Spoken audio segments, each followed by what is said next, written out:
ఇది తన కుటుంబం కోసం వేశ్యగా మారిన ఒక మహిళ కథ. మనిషి జీవితం ఒక ప్రయాణం లాంటిది. ఆ ప్రయాణంలో కొన్ని మలుపులు మనల్ని ఊహించని తీరాలకు చేరుస్తాయి. అలాంటి ఒక కఠినమైన మలుపులో నిలబడిన ఒక భార్య, ఒక తల్లి కథ ఇది. సమాజం తప్పు అని వేలెత్తి చూపే ఈ దారిని ఎంచుకోవడానికి ఆమెను ప్రేరేపించిన పరిస్థితులేంటి? ఆమె నిర్ణయం సరైనదా కాదా? ఈ కథ విన్నాక మీరే చెప్పండి. ఆమె పేరు అంజలి. చూడ్డానికి చాలా అందంగా ఉంటుంది. ఇంట్లో తల్లిదండ్రులు వద్దన్నా వినకుండా ఇంటి నుండి వెళ్ళిపోయి ఒక అబ్బాయిని ప్రేమించి పెళ్లి చేసుకుంది. ఒక చిన్న అందమైన ప్రపంచాన్ని సృష్టించుకుంది. పెద్దమ్మాయి 4th క్లాస్ చదువుతుంటే చిన్నమ్మాయి 2nd క్లాస్ చదువుతుంది. పిల్లల అల్లరి, వాళ్ళ చదువులు, భర్త ప్రేమ, ఇంతకంటే ఇంకేం కావాలనుకుంది. ప్రతిరోజు ఆనందంగా గడిచిపోతున్న ఆ కుటుంబంపై విధి కన్నెర్ర చేసింది. ఒక చీకటి రోజు ఒక రోడ్డు ప్రమాదం రూపంలో వాళ్ళ సంతోషాన్ని ఆ రోజుతో మర్చిపోయేలా చేసింది. ఆ ప్రమాదంలో ఆమె భర్త శరీరం మొత్తం చొచ్చుబడిపోయింది. కనీసం కదలడానికి కూడా వీలులేని స్థితిలో మంచానికే పరిమితమయ్యాడు. నిన్నటి వరకు ఆ ఇంటికి ఆధారంగా ఉన్న మనిషి ఇప్పుడు కనురెప్పుల కదలికతోనే తన బాధను చెప్పుకోవాల్సిన పరిస్థితి. హాస్పిటల్లో డాక్టర్ చెప్పిన మాటలు ఆమె గుండెల్లో శూలాల్లా గుచ్చుకున్నాయి. చూడండమ్మా, మీ ఆయన బ్రతికారు, కానీ తను బ్రతికున్నంతకాలం ఇలా మంచం మీదే ఉండాలని డాక్టర్స్ చెప్పడంతో ఆమె ఒక్కసారిగా షాక్ అయింది. అప్పటి నుండి ఆ ఇంటిపై కష్టాల మేఘాలు కమ్ముకున్నాయి. భర్త వైద్య ఖర్చులు ఒకవైపు అయితే 2 ఆడపిల్లల బాధ్యత మరోవైపు. ఆమె భుజాలపై మోయలేని భారం పడింది. డబ్బు కోసం తనకు తెలిసిన వాళ్ళని, బంధువులని, ఫ్రెండ్స్ని ప్రతి ఒక్కరి గడప తొక్కింది. దయచేసి సహాయం చేయండి అని చేతులు చాచింది. కానీ అవసరంలో ఆదుకున్న వాళ్ళకంటే సాకులు చెప్పి తప్పించుకున్న వాళ్ళే ఎక్కువగా కనిపించారు. పుట్టింటికి మెట్టింటికి 2 వైపులా తలుపులు మూసుకుపోయాయి. అప్పటి వరకు మా వాళ్ళు అనుకున్న వాళ్ళే మేమెవరం అన్నట్టు చూడడం మొదలుపెట్టారు. ఆ చూపులు, ఆ మాటలు ఆమెను ప్రతి క్షణం చంపేవి. ధైర్యం చేసి ఒక చిన్న ఉద్యోగంలో చేరింది, కానీ అక్కడ వచ్చే జీతం భర్త మందులకే సరిపోవట్లేదు. పిల్లల స్కూల్ ఫీజులు, ఇంటి అద్దె, పూట గడవడానికి తిండి అన్నీ కష్టంగా మారాయి. కంటి నిండా నిద్ర లేదు, కడుపు నిండా తిండి కూడా ఉండేది కాదు. అదే ఆఫీసులో పనిచేసే రేఖ అనే అమ్మాయి అంజలి పరిస్థితిని గమనించింది. ఒకరోజు దగ్గరికి వచ్చి ఎవరు వినకుండా మెల్లగా ఇలా అంది, అంజలి, ఇలా ఎంతకాలం కష్టపడతావు? సులభంగా డబ్బు సంపాదించే దారి ఉంది, ఆలోచించు అంది. ఆ మాట వినగానే అంజలి రక్తం మరిగిపోయింది. ఆత్మాభిమానం దెబ్బతిన్నట్టు అనిపించింది. వెంటనే చచ్చినా నేను అలాంటి పని చేయను, నా భర్త బ్రతికే ఉన్నాడు అని ముఖం మీదే చెప్పేసింది. కానీ రేఖ వెటకారంగా నవ్వుతూ, భర్త బ్రతికే ఉన్నాడు, కానీ అతని ప్రాణం నీ చేతుల్లోనే ఉందని చెప్పి అక్కడి నుండి వెళ్ళిపోయింది. ఆ రోజు రాత్రి ఇంటికి రాగానే ఇంట్లో కరెంట్ లేదు, వండడానికి బియ్యం కూడా లేవు. చిన్న కూతురు జ్వరంతో అమ్మ ఆకలి అని మూలుగుతోంది. మందుల చీటి అయితే చేతిలో ఉంది, కానీ ఇంట్లో చిల్లి గవ్వ కూడా లేదు. మంచం మీద నిస్సహాయంగా పడి ఉన్న భర్త కళ్ళల్లోకి చూడలేక, ఆకలితో ఎదురు చూసే పిల్లల ముఖాలను చూడలేక ఆమె కుమిలిపోయింది. ప్రతిరోజు ఏడుస్తూ ఆలోచించేది, దేవుడా, నాకెందుకు ఈ శిక్ష వేశావు? నా పిల్లల భవిష్యత్తు ఏంటి? నా భర్తను ఎలా బ్రతికించుకోవాలి అని తనలో తానే మదన పడేది. ఎన్నో దారులు వెతికింది, కానీ అన్ని దారులు మూసుకుపోయాయి. అప్పుడే ఆమెకు రేఖ మాటలు గుర్తొచ్చాయి. ఆ క్షణం ఆమెలోని ఆత్మాభిమానం ఓడిపోయింది. ఆమెలోని తల్లి గెలిచింది. వణుకుతున్న చేతులతో ఫోన్ తీసుకుంది. రేఖ నెంబర్కు డయల్ చేసింది. రేఖ, నువ్వు చెప్పిన పనికి నేను రెడీగా ఉన్నా. ఫోన్ పెట్టేశాక ఆ రోజు రాత్రి అంజలికి నిద్ర పట్టలేదు. ఆ ఇంట్లో ఉండడం ఆమెకు చాలా ఉక్కిరిబిక్కిరిగా అనిపించింది.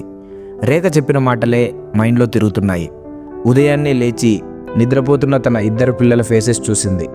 వాళ్ళ ఇన్నోసెన్స్ చూస్తుంటే ఆమెకు చాలా బాధగా అనిపించింది.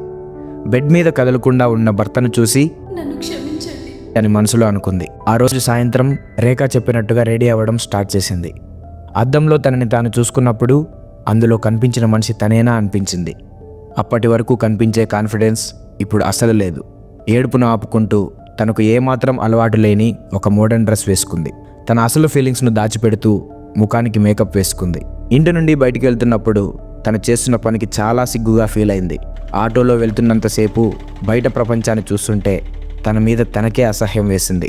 రేఖ అంజలిని ఒక అపార్ట్మెంట్కు తీసుకెళ్ళింది. ఆ ప్లేసులోని సైలెన్స్, అక్కడి వాతావరణం ఆమెకు చాలా ఇబ్బందిగా అనిపించాయి. రేఖ ఆమెను ఒక రూమ్లో కూర్చోబెట్టి చాలా కూల్గా కొన్ని మాటలు చెప్పింది. చూడు అంజలి, ఇక్కడికి వచ్చాక ఎమోషన్స్, సెంటిమెంట్స్ పనిచేయవు. స్ట్రాంగ్గా ఉండు. నీ కష్టాలు గుర్తు తెచ్చుకో. వచ్చిన వాళ్ళు గెస్టులు కాదు, కస్టమర్లే. గుర్తుపెట్టుకో అని చెప్పి డోర్ క్లోజ్ చేసి వెళ్ళిపోయింది. ఒంటరిగా ఆ రూమ్లో కూర్చున్న అంజలికి టైంపాస్ అవ్వట్లేదు. ప్రతి చిన్న సౌండ్కి ఉలిక్కి పడిపోతుంది. అక్కడి నుండి పారిపోవాలనిపించింది. కానీ తన పిల్లల ముఖాలు, బెడ్ మీద ఉన్న భర్త పరిస్థితి గుర్తొచ్చి కాళ్లకు సంకెళ్ళు వేసినట్టుగా అక్కడే ఆగిపోయింది. అంతలోనే డోర్ వైపు ఎవరో నడుస్తున్న సౌండ్ వినిపించింది. ఆ అడుగుల శబ్దం దగ్గరయ్యే కొద్దీ ఆమె హార్ట్ బీట్ ఒక్కసారిగా పెరిగిపోయింది. డోర్ నాబ్ తిరుగుతున్న శబ్దం విని ఆమె భయంతో కళ్ళు మూసుకుంది. డోర్ ఓపెన్ అయింది. ఒక వ్యక్తి లోపలికి వచ్చాడు. అంజలి భయంతో, సిగ్గుతో, అసహ్యంతో తలదించుకుంది. అతని ఫేస్ చూడడానికి కూడా ధైర్యం రాలేదు. అతని కాస్ట్లీ పర్ఫ్యూమ్ స్మెల్, అతని షూస్ సౌండ్ ఆమెను చాలా డిస్టర్బ్ చేశాయి. అతను ఒక్క మాట మాట్లాడకుండా రూమ్ అంతా ఒకసారి చూశాడు. ఆ నిశ్శబ్దం ఆమెను మరింత భయపెట్టింది. ఒక వాయిస్ వినిపించింది. హలో, ఫస్ట్ టైమా? ఆ వాయిస్ ఎక్కడో విన్నట్టుగా ఉంది. వణుకుతూ నెమ్మదిగా తల పైకెత్తింది. ఎదురుగా ఉన్న వ్యక్తిని చూసి ఆమె ఒక్కసారిగా షాక్ అయింది. ఆమెకు మైండ్ బ్లాంక్ అయిపోయింది. అతను మరెవరో కాదు, తన భర్త ఫ్రెండ్, వాళ్ళ ఫ్యామిలీ ఫ్రెండ్ అయిన శర్మ. యాక్సిడెంట్ అయ్యాక ఇంటికి వచ్చి ధైర్యంగా ఉండు అని చెప్పిన అదే శర్మ. డబ్బు హెల్ప్ అడిగితే నాకే ప్రాబ్లమ్స్ ఉన్నాయని చెప్పి తప్పించుకున్న శర్మ. లైఫ్ ఎలాంటి విచిత్రమైన గేమ్ ఆడింది. జాలి చూపించాల్సిన మనిషే ఆమె జీవితంతో ఆడుకోవడానికి వచ్చాడు. హెల్ప్ చేయాల్సిన మనిషే ఆమెను కొనడానికి వచ్చాడు. శర్మను చూసి షాక్ అయిన అంజలి ఒక క్షణం ఏం చేయాలో తెలియక అలాగే నిలబడిపోయింది. శర్మ కూడా భయంతో, అవమానంతో వణికిపోయాడు. వెంటనే వెనక్కి తిరిగి వెళ్ళిపోవడానికి ట్రై చేశాడు. కానీ అంజలి మాత్రం ఆకలితో ఉన్న తన పిల్లల ముఖాలు గుర్తొచ్చి ఏడుపును, కోపాన్ని, ఆవేదనను అన్నింటినీ దిగమింగుకుంది. ఆమె మౌనంగా తలదించుకుంది. ఆమె మౌనం ఆమె నిస్సహాయతకు అంగీకారమని అర్థం చేసుకున్న శర్మ జేబులోంచి డబ్బులు తీసి టేబుల్ మీద పెట్టాడు. ఒక్క మాట కూడా మాట్లాడకుండా తలదించుకొని అక్కడి నుండి వెళ్ళిపోయాడు. అతను వెళ్ళగానే అంజలి నేల మీద కూలబడి ఏడ్చేసింది. ఆ డబ్బును చూస్తుంటే తనని తాను అమ్ముకున్నానన్న గిల్ట్ ఆమెను చంపేసింది. కానీ ఆ డబ్బుతో ఇంటికి వెళ్ళినప్పుడు నెలల తర్వాత తన పిల్లలు కడుపు నిండా అన్నం తినడం చూసింది. భర్తకు అవసరమైన మందులు కొనగలిగింది. వాళ్ళ కళ్ళల్లో ఆనందం ఆమె పడిన నరకానికి మందులా పనిచేసింది. అప్పుడే అంజలి ఒక కఠినమైన నిర్ణయానికి వచ్చింది. ఆ డబ్బు తన ఆత్మను చంపినా తన ఫ్యామిలీ ప్రాణాలు నిలబెడుతుందని ఆమెకు అర్థమైంది. అప్పటి నుండి అంజలి తన కోసం బ్రతకడం మానేసింది. ఇంటి గడప దాటగానే తనని తాను మర్చిపోయేది. తన పిల్లల భవిష్యత్తు కోసం తన గతాన్ని, తన గౌరవాన్ని కూడా పక్కన పెట్టేసింది. ఆమె ముఖంలో నవ్వు మాయమైంది. కళ్ళల్లో ఆశ చచ్చిపోయింది. ఒక మిషన్లా మారిపోయింది. ఫైనాన్షియల్గా వాళ్ళ లైఫ్ కొంచెం బెటర్ అయింది. భర్త ట్రీట్మెంట్ మెరుగుపడింది. పిల్లలు కూడా సంతోషంగా ఉన్నారు. ఈ డబుల్ లైఫ్లో ఆ పని చేయడం అంజలికి డేంజరస్ రొటీన్గా మారిపోయింది. ఒకరోజు రాత్రి రేఖ ఆమెను ఒక కొత్త లొకేషన్లో ఉన్న గెస్ట్ హౌస్కి తీసుకెళ్ళింది. రేఖ చెప్పిన రూమ్లోకి అంజలి వెళ్ళింది. రేఖ కూడా మరొక రూమ్లోకి వెళ్ళింది. లోపల ఒక వ్యక్తి కూర్చొని ఉన్నాడు. అతను చాలా కంగారుగా కనిపించాడు. అంజలి భయంతోనే లోపలికి వెళ్ళి కూర్చుంది. గది మొత్తం నిశ్శబ్దంగా ఉంది. సరిగ్గా అప్పుడే బయట నుండి గట్టిగా అరుపులు వినిపించాయి. ఆ అరుపులకు లోపల ఉన్న కస్టమర్ భయంతో వణికిపోయాడు. అంజలికి గుండె ఆగినంత పనైంది. డోర్ ఎవరో గట్టిగా కొడుతున్నారు. వెంటనే రేఖ పక్క గది నుండి పరిగెత్తుకుంటూ వచ్చింది. అంజలి ఇటురా తొందరగా అని అరిచింది. పోలీసులు డోర్ బద్దలు కొట్టే శబ్దం దగ్గరవుతోంది. రేఖ వెనుక పరిగెత్తింది. ఇద్దరూ బాత్రూంలోకి దూరి చిన్న కిటికీలోంచి బయటకు దూకేశారు. గోడ దూకి చీకటి సందులోకి పారిపోయారు. చాలా దూరం పరిగెత్తాక ఒక చెత్త కుండీ వెనక దాక్కొని ఇద్దరూ ఊపిరి పీల్చుకున్నారు. పోలీస్ సైరన్ల శబ్దం దూరం అయ్యాక వాళ్ళు రిలాక్స్ అయ్యారు. అమ్మయ్య, దొరకకుండా తప్పించుకున్నాం అనుకున్నారు. అంజలి తన ఫోన్ కోసం వెతగ్గా అప్పుడు గుర్తొచ్చింది తన హ్యాండ్ బ్యాగ్ రూమ్లోనే ఉండిపోయిందని. రేఖ పోతే పోయిందిలే అంది. కానీ రేఖకు తెలియదు ఆ పర్సులో కేవలం డబ్బు, ఫోన్ మాత్రమే కాదు, అందులో తన భర్త హాస్పిటల్ రిపోర్ట్స్, తన ఇద్దరి కూతుళ్ళ ఫోటోలు, తన అసలు జీవితానికి సంబంధించిన ఆనవాళ్లు ఉన్నాయని.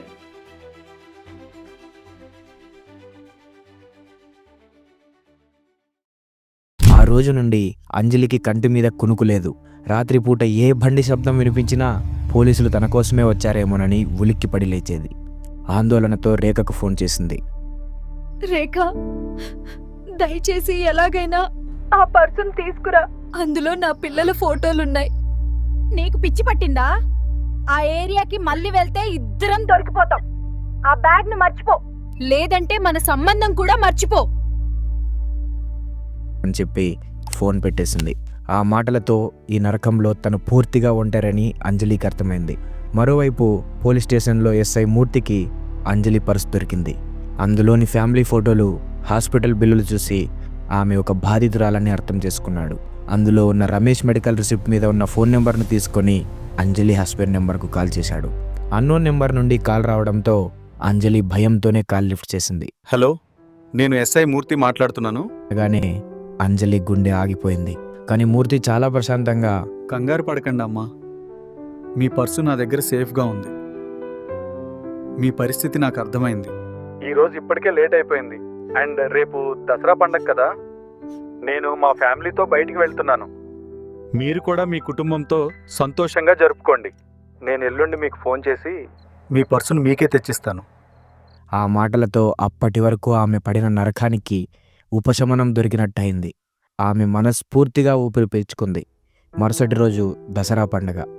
మూర్తి ఇచ్చిన ధైర్యంతో అంజలి పండగ వాతావరణంలో మునిగిపోయింది. కొత్త చీర కట్టుకొని పిల్లలకు స్వీట్లు చేసి పెట్టింది.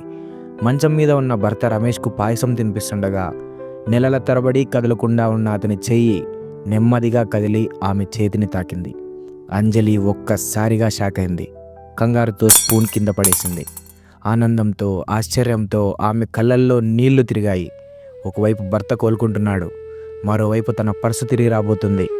తన కష్టాలన్నీ తీరిపోతున్నాయని అంజలి ఆ దేవుడికి దండం పెట్టుకుంది. పండగ తర్వాతి రోజు అంజలి ఎస్ఐ మూర్తి కోసం ఎదురు చూస్తుంది.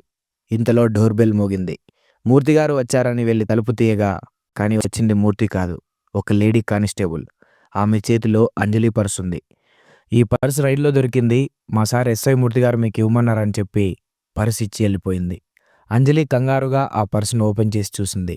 ఫోటోలు, హాస్పిటల్ బిల్లులు అన్నీ ఉన్నాయి, కానీ ఆమె మొబైల్ ఫోన్ మాత్రం కనిపించలేదు. వెంటనే ఎస్ఐ మూర్తికి కాల్ చేసింది. పండగ ఎలా జరుపుకున్నావు అంజలి? చాలా రోజుల తర్వాత కొత్త చీర కట్టుకొని చాలా సంతోషంగా జరుపుకున్నా సార్. సార్ పర్సు అందింది, థ్యాంక్స్. కానీ ఇందులో నా ఫోన్ లేదు. అవునా? నీ ఫోన్ నా దగ్గరే ఉంది. అది కావాలంటే ఇప్పుడు కట్టుకున్న కొత్త చీరతోనే నేను చెప్పిన నా గెస్ట్ హౌస్ అడ్రస్కు ఒంటరిగా వచ్చి తీసుకెళ్ళు. అంజలి షాక్ అయ్యి ఎక్కడికి అని అడిగేలోపే మూర్తి కాల్ కట్ చేసేశాడు. ఆ ఫోన్ కాల్ తర్వాత అంజలికి ఆ రాత్రి నిద్ర పట్టలేదు. తన ఫోన్లోని రహస్యాలు బయటపడితే తన పిల్లల భవిష్యత్తు ఏమవుతుందోనన్న భయం ఒకవైపు, మూర్తి లాంటి పోలీస్ ఆఫీసర్ని ఎదిరిస్తే ఏం జరుగుతుందోనన్న భయం మరోవైపు ఆమెను ఉక్కిరిబిక్కిరి చేశాయి. చివరికి తన పిల్లల కోసం ఏదైతే అదైందని వెళ్ళడానికి సిద్ధపడింది. పండగ రోజు కట్టుకున్న అదే కొత్త చీరతో అతను చెప్పిన ప్లేస్కి వెళ్ళడానికి రెడీ అయింది. ఆ చీరను చూస్తుంటే పండగ రోజు తన పిల్లలతో గడిపిన సంతోష క్షణాలు గుర్తొచ్చి ఇప్పుడు అదే చీరతో ఒక నరకానికి వెళ్తున్నందుకు తనలో తనే కుమిలిపోయింది. ఆ దారిలో వెళ్తుండగా తన వెనుక ఎవరో నడుస్తున్నట్టు, తననే గమనిస్తున్నట్టు అనిపించింది. వెనక్కి తిరిగి చూస్తే ఎవరూ లేరు. తన భ్రమ అనుకుంది, కానీ ఆమె గుండెలో భయం మాత్రం రెట్టింపు అయింది. వణుకుతున్న చేతులతో ఆ గెస్ట్ హౌస్ డోర్ కొట్టింది. డోర్ తెరిచి ఉండడంతో లోపలికి అడుగుపెట్టింది. అక్కడ ఎస్ఐ మూర్తి కూర్చొనున్నాడు. ఆమె రాగానే అతను చాలా నెమ్మదిగా లేచి డోర్ లాక్ చేశాడు. ఆ శబ్దానికి అంజలి గుండె ఆగినంత పనైంది. సార్ నేను వస్తుంటే ఎవరో నన్ను ఫాలో అవుతున్నట్టు అనిపించింది. అవన్నీ నీ భయాలు అంజలి. ఈ గదిలో నువ్వు, నేను తప్ప ఎవరూ లేరు. పిచ్చి పిచ్చి మాటలు ఆపి అసలు విషయానికి రా. నీ ఫోన్ కావాలి కదా? మూర్తి ఆమె ఫోన్ చేతిలోకి తీసుకొని ఆమెను మానసికంగా హింసించడం మొదలుపెట్టాడు. సరిగ్గా అప్పుడే అంజలి ఫోన్ రింగ్ అయింది. స్క్రీన్ మీద అన్నోన్ నెంబర్ అని కనిపిస్తుంది. ఈ సమయంలో అంజలికి ఫోన్ ఎవరు చేస్తున్నారని మూర్తి అనుమానంగా ఆ కాల్ను లిఫ్ట్ చేసి స్పీకర్ ఆన్ చేశాడు. హలో, ఇది అంజలి గారి నంబరేనా? అవును, నేను అంజలినే. మీరెవరు? అంజలి గారు, నేను రవి, రేఖ భర్తను. రేఖ చాలా రోజుల నుండి ఇంటికి రావట్లేదు. తన ఫోన్ స్విచ్ ఆఫ్ వస్తుంది. తన ఫ్రెండ్స్లో మీ నంబర్ మాత్రమే నాకు తెలుసు. తను ఎక్కడుందో మీకేమన్నా తెలుసా? నాకు తెలియదండి. ప్లీజ్ అంజలి గారు, తను చివరిసారిగా మీతోనే మాట్లాడిందని, ఏదో పెద్ద తప్పు చేయబోతోందని నాతో. ఏదో ముఖ్యమైన విషయం చెప్పబోతుండగా మూర్తి సడన్గా కాల్ కట్ చేశాడు. అంజలి షాక్తో అతని వైపు చూసింది. చూసావా, నీ స్నేహితురాలు మాయమైంది. నీ భర్త నిస్సహాయుడు. ఈ ప్రపంచంలో నిన్ను కాపాడగలిగేది నేను మాత్రమే. ఇప్పుడు చెప్పు, నేను చెప్పినట్టు వింటావా లేదా అని బెదిరించాడు. ఒకవైపు స్నేహితురాలికి ఏమైందోనన్న భయం, మరోవైపు ఇతని బెదిరింపులు. అన్ని దారులు మూసుకుపోయాయి. పూర్తిగా ఓడిపోయి అంజలి ఆ అవమానానికి సిద్ధపడింది. తనలోని ఆశ, ధైర్యం అన్నీ చచ్చిపోయాయి. చలనం లేని బొమ్మలా బెడ్ మీద పనుకొని కళ్ళు మూసుకుంది. మూర్తి ఒక క్రూరమైన నవ్వు నవ్వి ఆమె దగ్గరికి రాబోతుండగా సరిగ్గా అదే సమయానికి గది తలుపును ఎవరో గట్టిగా బాదడం మొదలుపెట్టారు. అంజలి తలుపు తీ. ఆ దెబ్బకు డోర్ ఊగిపోయింది. ఆ గొంతు వినగానే అంజలి ఉలిక్కిపడి బెడ్ మీద నుండి లేచి నిల్చుంది. ఆ గొంతు ఆమెకు చాలా బాగా తెలుసు. మూర్తి డోర్ ఓపెన్ చేయడంతో డోర్ ఒక్కసారిగా బద్దలు కొట్టినట్టుగా తెరుచుకుంది. అంజలి మరియు మూర్తి ఇద్దరూ షాక్తో డోర్ వైపు చూశారు. అక్కడ నిప్పులు చెరుగుతున్న కళ్ళతో కోపంతో రగిలిపోతూ అంజలి తండ్రి నిలబడి ఉన్నాడు. అతను ఆ చీరలో కన్నీళ్లతో ఉన్న తన కూతురిని, ఆమె పక్కనే ఉన్న మూర్తిని చూశాడు. అంజలి తండ్రి శ్రీనివాస్ కోపంగా లోపలికొచ్చాడు. అతని కళ్ళల్లోని అగ్నిని చూసి అంజలి భయంతో వణికిపోయింది. కానీ అతను అంజలిని ఏమీ అనలేదు, మూర్తిని కూడా ఏమీ అనలేదు. అతని చూపులో కోపం కంటే చెప్పలేని బాధ, ఓడిపోయిన తండ్రి నిస్సహాయత కనిపించాయి. అతను అంజలి వైపు ఒక్కసారి చూసి ఇంటికి రా అన్నాడు. ఆ ఒక్క మాటలో ఉన్న బరువు 100 దెబ్బల కంటే ఎక్కువగా అంజలిని హింసించింది. శ్రీనివాస్ అంజలిని తీసుకొని మౌనంగా అక్కడి నుండి బయలుదేరాడు. మూర్తి ముఖంలో ఒక వెటకారపు నవ్వు తప్ప మరేమీ లేదు. ఆ ఇంటికి వెళ్లే దారి మొత్తం వాళ్ళిద్దరి మధ్య నిశ్శబ్దం ఒక యుద్ధంలా సాగింది.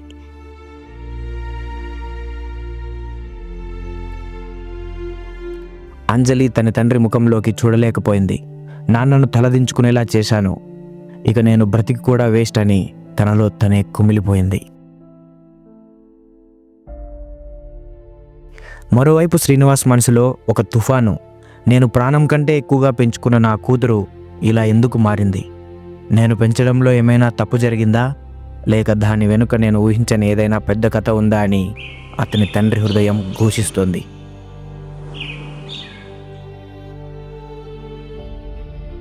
ఇంటికి వచ్చాక శ్రీనివాస్ ఆమెను ఏమీ అనలేదు. నేరుగా హాల్లోకి తీసుకొచ్చి ఏడుస్తున్న తన భార్య ముందు నిలబెట్టాడు.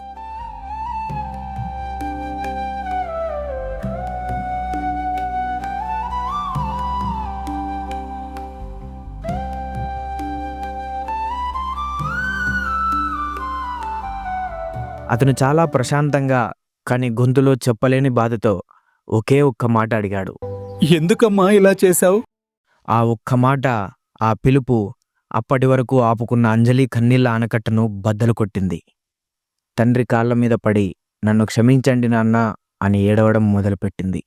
మొదటిసారి తన బాధను పంచుకోవడానికి ఒకరు దొరికారు. రమేష్ ప్రమాదం నుండి మొదలుపెట్టి బంధువుల అవమానాలు, రేఖ మోసం, శర్మ నీచమైన ప్రవర్తన, పోలీస్ రైడ్, పర్సు పోవడం మరియు ఎస్ఐ మూర్తి తనను బెదిరించి గెస్ట్ హౌస్కి పిలిపించడం వరకు జరిగిన కథ మొత్తం ఏడుస్తూనే చెప్పింది.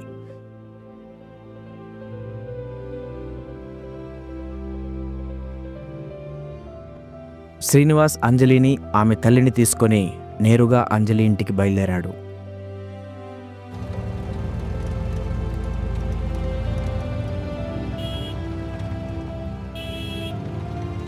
అక్కడ ఆ చిన్న ఇంటిలోని పేదరికాన్ని, ముఖ్యంగా మంచం మీద కదల్లేని స్థితిలో ఉన్న రమేష్ను మొదటిసారి చూశాడు. అప్పటి వరకు కూతురి మీద ఉన్న కోపం మొత్తం ఒక్కసారిగా ఆవిరైపోయింది. తన కూతురు ఎంత నరకంలో ఉందో, ఎంత నిస్సహాయ స్థితిలో ఈ నిర్ణయం తీసుకుందో అతనికి అర్థమైంది.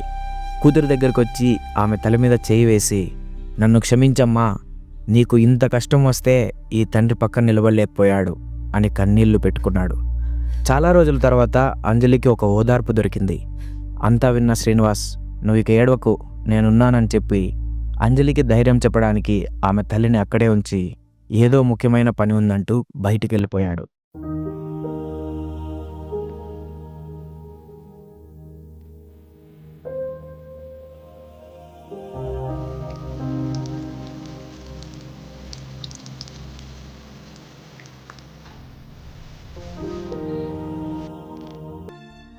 తండ్రి అండగా ఉన్నాడన్న ధైర్యం వచ్చినా అంజలి మనసులో రేఖ గురించిన ఆందోళన మొదలైంది.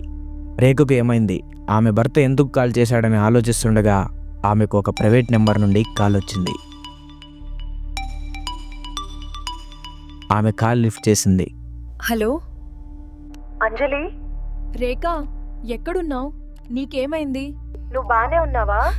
నన్ను క్షమించు. నేను చెప్పేది జాగ్రత్తగా విను. అంతా అబద్ధం. ఏం అబద్ధం? నువ్వేం మాట్లాడుతున్నావో నాకు అర్థం కావట్లేదు రేఖ. జాగ్రత్తగా విను. రేఖ చెప్పిన తర్వాతి మాట ఈ కథలో అతి పెద్ద, అత్యంత క్రూరమైన నిజం. రమేష్ అది యాక్సిడెంట్ కాదు, అదంతా ప్లాన్ చేసి చేయించింది. అది ఎవరంటే సాగర్ రెడ్డి అనే వ్యక్తి.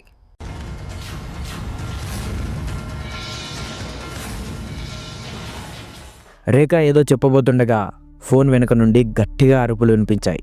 ఇక్కడుంది, దొరికింది. అంజలి, జాగ్రత్తగా ఉండు.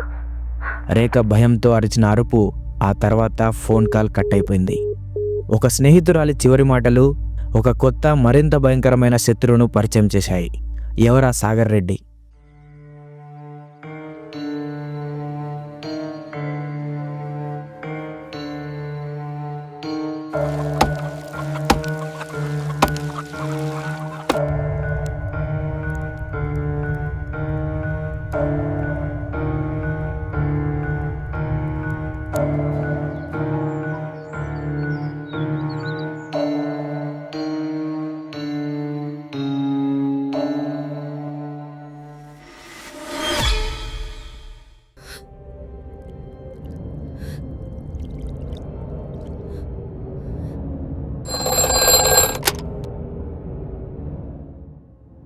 అయ్యగారు, మీరు చెప్పినట్టే రేఖను తీసుకొచ్చాం. చంపేయండి దాన్ని.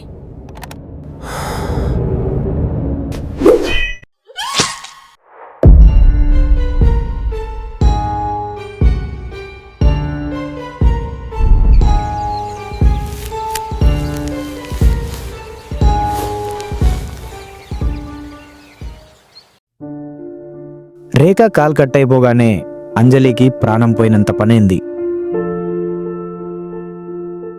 ఆమె షాక్తో ఏడుస్తూ రేఖ కాల్ చేసిన విషయం మొత్తం తన తల్లికి చెప్పింది.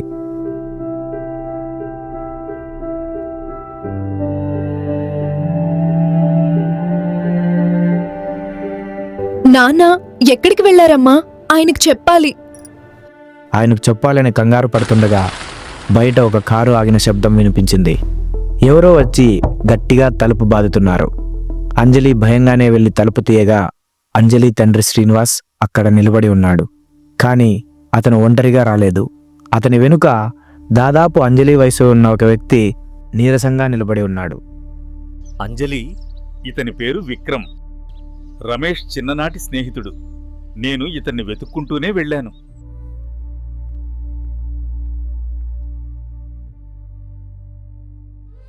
విక్రమ్ మంచం మీద ఉన్న రమేష్ను చూసి కళ్ళల్లో నీళ్లు తిప్పుకున్నాడు. నన్ను క్షమించండి అంజలి గారు. నేను ముందే వచ్చి ఉంటే రమేష్కు ఈ పరిస్థితి వచ్చేది కాదు. అంజలికి ఏం అర్థం కాలేదు. అప్పుడు విక్రమ్ అంజలి జీవితాన్ని, ఆమె నమ్మకాలను బద్దలు కొట్టే ఒక భయంకరమైన గతాన్ని చెప్పడం మొదలుపెట్టాడు.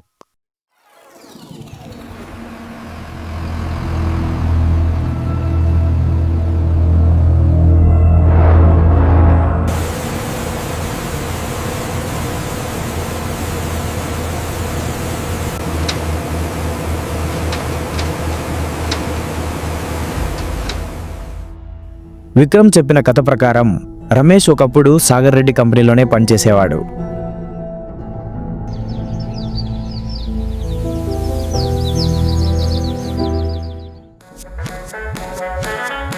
సాగర్ రెడ్డికి సంజన అనే ఒకే ఒక్క కూతురుంది.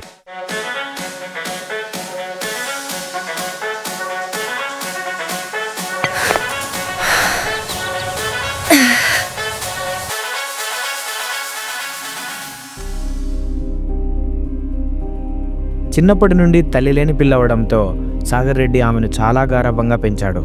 ఆమెకు పార్టీలు, పబ్బులు మరియు స్నేహితులతో తిరగడం అలవాటు.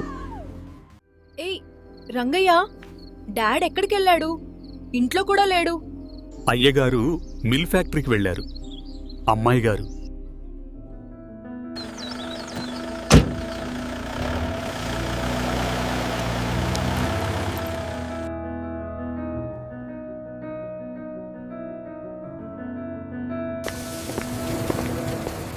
ఒకరోజు ఆఫీస్లో రమేష్ను చూసింది. అతని మంచితనానికి, అందానికి ఆకర్షితురాలైంది. మొదటిసారి తను ఒకరిని ప్రాణంగా ప్రేమించడం మొదలుపెట్టింది. అప్పటి నుండి సంజన బయటికి వెళ్ళినప్పుడు ప్రతిసారి తన తోడుగా రమేష్ను తీసుకెళ్లేది. కానీ రమేష్కి ఆమె నచ్చుకున్న తన ఓనర్ కూతురు కాబట్టి తన వెంట వెళ్ళేవాడు. ఒకరోజు ఆమె పబ్లో తాగిన మొత్తులో రమేష్ను అనుభవించడానికి ప్రయత్నించింది. కానీ రమేష్ నచ్చక ఆమెను అక్కడే వదిలేసి వచ్చేశాడు. ఆ విషయం సాగర్ రెడ్డికి తెలిసింది. ఆయనకు తన కూతురు అంటే ప్రాణం కాబట్టి ఆమె అడిగింది ఏదైనా కాదనడు. అందుకే నేరుగా రమేష్ను పిలిపించి, నా కూతుర్ని పెళ్లి చేసుకో, నా ఆస్తి మొత్తం నీదే. క్షమించండి సార్, నేను ముందు నుంచే అంజలి అనే అమ్మాయిని ప్రేమిస్తున్నాను. తననే పెళ్లి చేసుకుంటాను. మీ కూతురి నడవడిక మంచిది కాదు. తను నా భార్యగా సరిపోదు. సాగర్ రెడ్డికి చాలా కోపం వచ్చింది. నా కూతుర్ని కాదంటావా అని బెదిరించాడు. దానికి రమేష్ ధైర్యంగా ఆ ఉద్యోగానికి రాజీనామా చేసి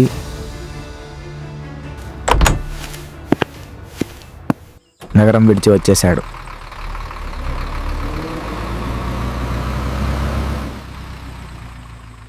తన దగ్గర జీతానికి పనిచేసేవాడే తన కూతుర్ని వద్దన్నాడని ఆ అవమానాన్ని సాగర్ రెడ్డి తట్టుకోలేకపోయాడు.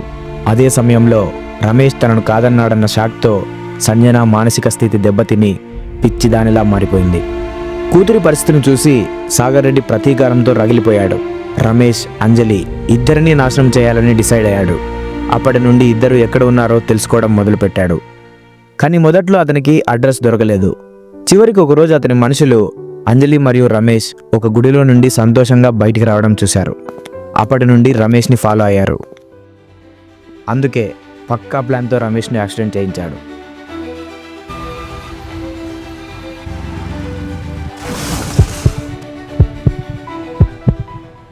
కానీ కథ అక్కడితో ఆగలేదు.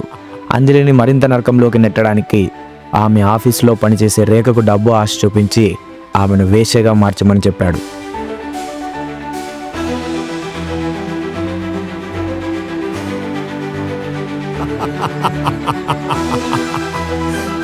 మధ్యలో ఎస్ఐ మూర్తిని కూడా తన ఆటలో పావుగా వాడుకున్నాడని జరిగిన స్టోరీ మొత్తం విక్రమ్ చెప్పేశాడు. విక్రమ్ చెప్పిన నిజంతో అంజలి ప్రపంచం మొత్తం తలకిందులైంది. ఆమె భర్త ఒక హీరో అని, తన ప్రేమ కోసమే ఇంత ప్రమాదాన్ని కొని తెచ్చుకున్నాడని తెలిసి ఆమె కళ్ళల్లో నీళ్లు తిరిగాయి.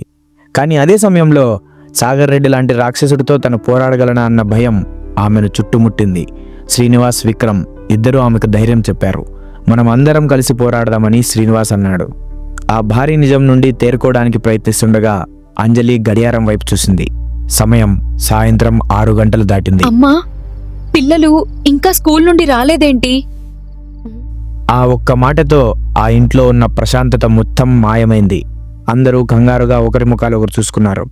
అంజలి వెంటనే స్కూల్కి ఫోన్ చేసింది. పిల్లలు సాయంత్రం 4 గంటలకే స్కూల్ బస్ ఎక్కారండి. వాళ్ళిప్పటికే ఇంటికి చేరుండాలి కదా మేడం? ఆ మాట వినగానే అందరి గుండెల్లో రాయి పడింది. వాళ్ళు వెంటనే బయటకు పరిగెత్తారు. చుట్టుపక్కల అంతా వెతికారు. పిల్లల స్నేహితులకు ఫోన్లు చేశారు. ఎక్కడా వాళ్ళ జాడలేదు. చీకటి పడుతోంది. శ్రీనివాస్ పోలీస్ స్టేషన్కు ఫోన్ చేశాడు. ఒకవైపు అందరూ కంగారు పడుతుంటే విక్రమ్ ప్రవర్తన మాత్రం చాలా విచిత్రంగా ఉంది. అతను కొంచెం పక్కకు వెళ్ళి ఎవరికో ఫోన్ చేసి చాలా నెమ్మదిగా మాట్లాడుతున్నాడు. అతని ముఖంలో కంగారు కంటే ఏదో తెలియని భయం, ఆలోచన కనిపిస్తుంది. అంజలి అది గమనించింది. కానీ ఆ కంగారులో అడిగే ధైర్యం చేయలేకపోయింది. గంటలు గడిచిపోయాయి. ఆశలు అడగంటిపోయాయి. ఓడిపోయి అలసిపోయి ఏడుస్తూ అందరూ ఇంటికి తిరిగి వచ్చారు. అంజలి తన పిల్లల ఫోటోలు పట్టుకొని పిచ్చిదానిలా ఏడుస్తోంది. అంజలి తల్లి మంచం మీద ఉన్న రమేష్కు మందులు ఇవ్వడానికి బెడ్రూమ్లోకి వెళ్ళింది. వెళ్ళిన ఆమె ఒక్కసారిగా గట్టిగా అరిచింది. ఆ అరుపుకు అందరూ బెడ్రూమ్లోకి పరిగెత్తారు. అక్కడ వాళ్ళు చూసిన దృశ్యం వాళ్ళ జీవితంలోనే అత్యంత భయంకరమైనది. మంచం ఖాళీగా ఉంది. దాని మీద రమేష్ లేడు. అంతే. అంజలి జీవితంలో అతిపెద్ద, అత్యంత క్రూరమైన, నమ్మశక్యం కాని నిజం. ఒకవైపు పిల్లలు మాయం, మరోవైపు కదలలేని స్థితిలో ఉండాల్సిన భర్త అదృశ్యం. చాలాసేపు తర్వాత అంజలికి ఒక డౌట్ వచ్చింది. వెంటనే వాళ్ళ నాన్నతో, నాన్న, ఎస్ఐ మూర్తితో నేను గెస్ట్ హౌస్లో ఉన్నట్టు మీకు ఎవరు చెప్పారు? విక్రమే నీ గురించి చెప్పాడమ్మా.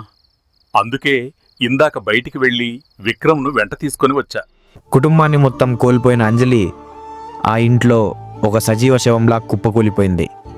శ్రీనివాస్ జరిగిన మోసాన్ని తట్టుకోలేక ఆ నీచుడిని నమ్మానే అని తల పట్టుకుని కుమిలిపోతున్నాడు. అంజలి తల్లి ఏడుస్తూనే కూతురిని చూసి భయపడుతోంది. ఆ ఇంట్లో ఆశ పూర్తిగా చచ్చిపోయింది. సరిగ్గా అప్పుడే తలుపు ఎవరో నెమ్మదిగా తట్టారు.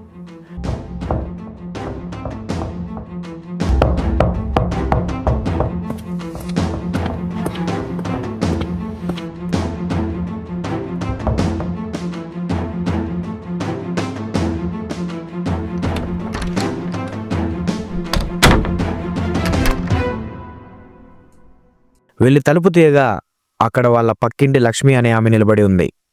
ఆమె ముఖంలో ఏదో తెలియని భయం, కంగారు ఉన్నాయి.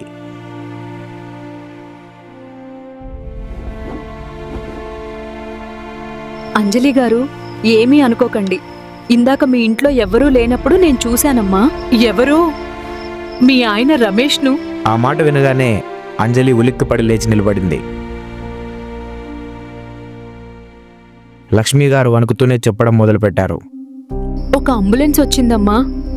నల్ల సూట్లు వేసుకున్న మనుషులు చాలా జాగ్రత్తగా రమేష్ను స్ట్రెచర్ పై తీసుకెళ్లారు.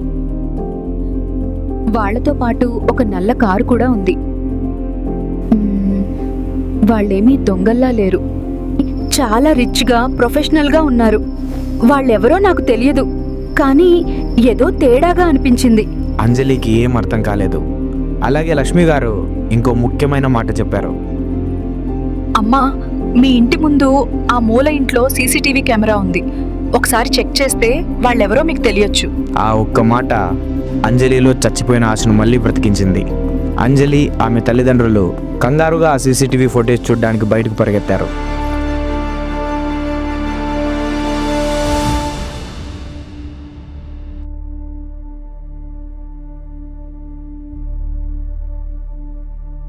వాళ్ళు ఆ ఇంటి వాళ్ళను బ్రతిమాలి ఆ రాత్రికి రాత్రే ఫుటేజ్ చూడడం మొదలుపెట్టారు. వాళ్ళు ఆ ఫుటేజ్ చూస్తుండగానే రమేష్ గురించి ఆందోళనతో రమేష్ తల్లిదండ్రులు ఒక ఆటోలో ఊరి నుండి అక్కడికి చేరుకున్నారు. అత్తయ్య, మావయ్య, ఏంటి ఇప్పుడొచ్చారు?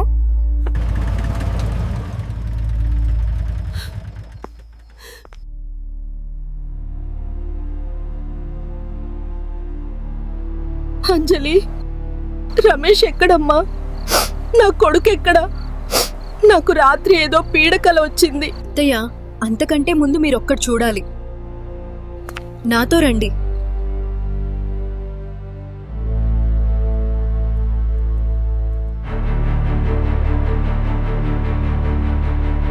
వాళ్ళను కూడా స్క్రీన్ దగ్గరకు తెచ్చింది.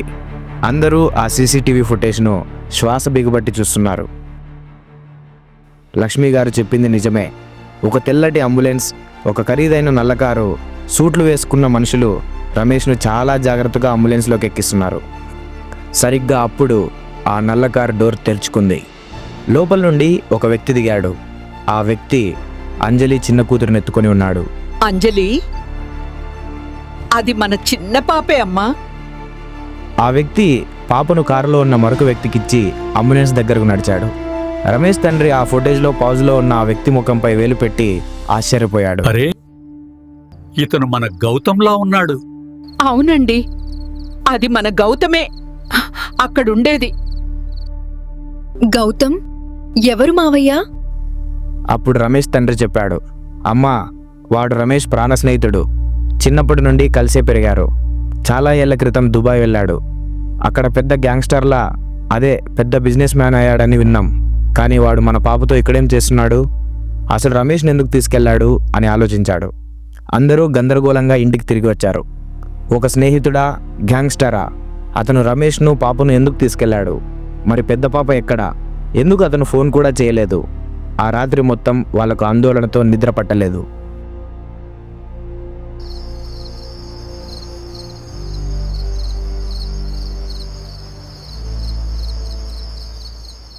వాళ్ళ ప్రశ్నలకు సమాధానం మరుసటి రోజు ఉదయం దొరికింది. ఉదయాన్నే ఇంటి బయట ఖరీదైన కారులో ఆగిన శబ్దం, తలుపు కొట్టిన శబ్దం వినిపించింది.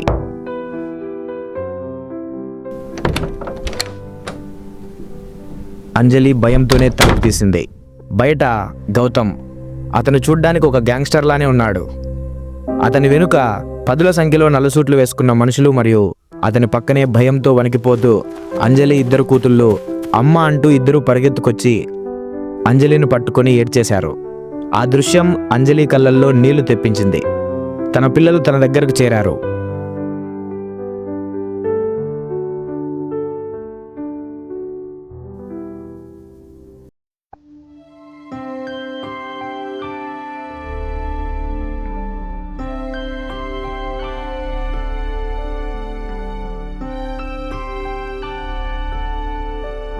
లోపల రమేష్ తల్లిదండ్రులు గౌతమ్ని చూసి ఆనందపడ్డారు. కానీ వాళ్ళ ముఖంలో కంగారు ఉంది. గౌతమ్, అసలు ఏం జరిగింది? అప్పుడు గౌతమ్ చాలా ప్రశాంతంగా, గంభీరంగా జరిగిన కథ మొత్తం చెప్పాడు. దుబాయ్లో ఉన్న అతనికి రమేష్ గురించి, సాగర్ రెడ్డి గురించి ఎలాగో తెలిసింది. తన స్నేహితుడు ప్రమాదంలో ఉన్నాడని అతను ఇండియాకు బయలుదేరాడు.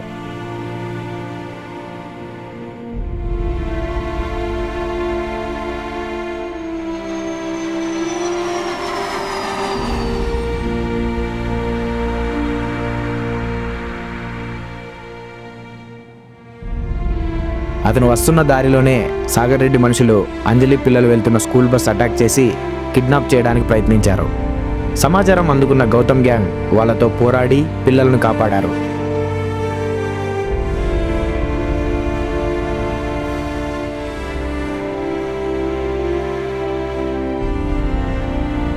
ఇంటికి వచ్చి తన ప్రాణ స్నేహితుడు రమేష్ ఆ స్థితిలో ఉండడం చూసి తట్టుకోలేకపోయానని, అందుకే ఎవరికీ చెప్పే సమయం కూడా లేక వెంటనే వాడిని హైదరాబాద్లోని బెస్ట్ హాస్పిటల్కు తన సొంత అంబులెన్స్లో తరలించానని చెప్పాడు.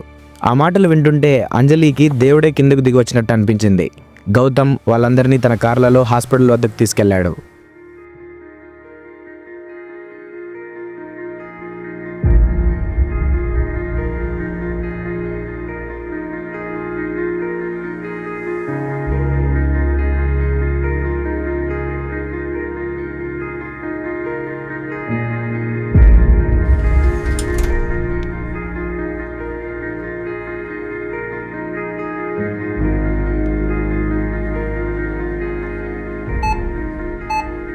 ఒక 5 స్టార్ హాస్పిటల్ ఐసీయూ గదిలో రమేష్, అతని చుట్టూ అత్యాధునిక యంత్రాలు, పెద్ద డాక్టర్ల బృందం. అతనికి చికిత్స జరుగుతోంది. ఆ దృశ్యం అంజలికి, రమేష్ తల్లిదండ్రులకు నెలల తర్వాత మొదటిసారి ఒక ధైర్యాన్ని, ఒక ఆశనిచ్చింది. అంజలి ఆ ఆనందంలో కృతజ్ఞతతో గౌతమ్ కాళ్ళ మీద పడబోయింది. అమ్మా, మీరు నాకు అమ్మలాంటివారు. వాడు నా స్నేహితుడు కాదు, నా సోదరుడు. మీరు నాకు థ్యాంక్స్ చెప్పొద్దు. అంతేకాదు, అంజలి చేతిలో కొంత డబ్బు పెట్టి, ఇది ఉంచండి, నాకు దుబాయ్లో అర్జెంట్ పని పడింది, నేను వెళ్ళాలి, రమేష్కు ఏ లోటు రాదు అని చెప్పాడు. రమేష్ తల్లిదండ్రులతో మాట్లాడి వాళ్ళు వద్దంటున్నా వినకుండా అక్కడి నుండి వెళ్ళిపోయాడు.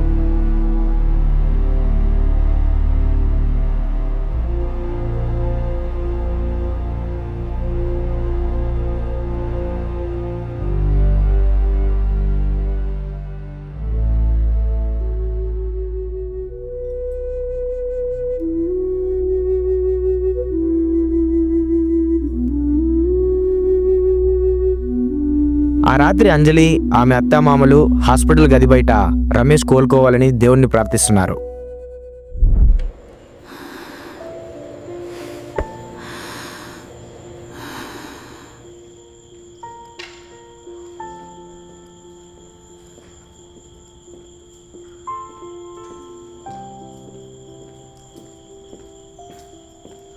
పిల్లలు అంజలి ఒడిలోనే నిద్రపోయారు. సరిగ్గా అర్ధరాత్రి 12 గంటలకు అంజలి ఫోన్ వైబ్రేట్ అయింది. ఎవరని చూస్తే అన్నోన్ నెంబర్. అంజలి నిశ్శబ్దంగా పక్కకు వెళ్ళి ఫోన్ లిఫ్ట్ చేసింది. హలో, ఎవరు? అవతల నుండి ఒక గంభీరమైన వెటకారపు నవ్వు వినిపించింది.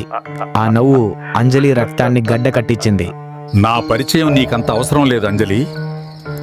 కానీ నా పేరు సాగర్ రెడ్డి. ఆ పేరు ఆమె భయపడుతున్న పేరు. అంజలికి ఏం మాట్లాడాలో అర్థం కాలేదు. అవును, మీ ఆయన గారి ట్రీట్మెంట్ ఎలా జరుగుతోంది? అంతా బాగుందా? గౌతమ్ బాగా చూసుకుంటున్నాడా? అంజలికి ఏం మాట్లాడాలో అర్థం కాలేదు.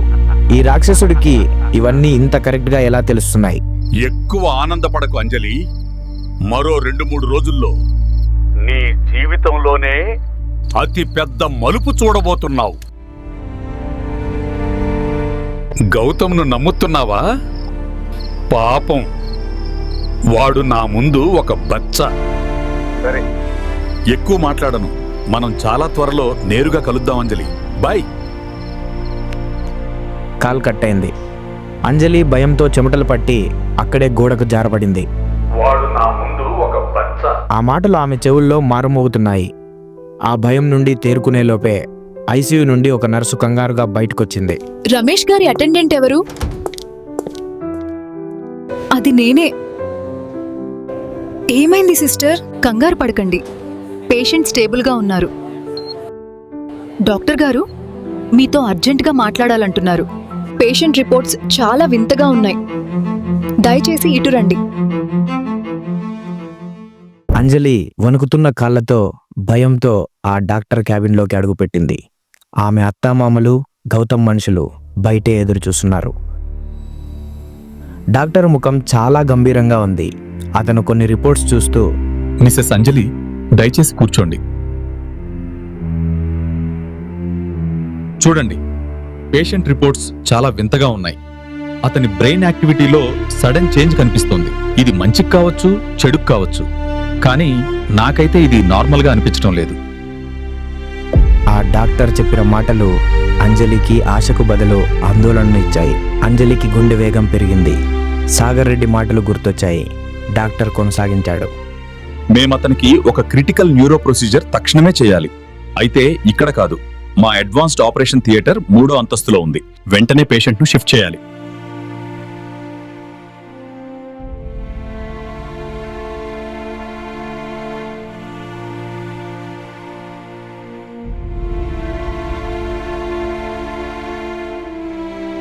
ఆ మాటలు అంజలికి ఏమీ అర్థం కాలేదు. బయటకు వచ్చి విషయాన్ని అందరికీ చెప్పింది.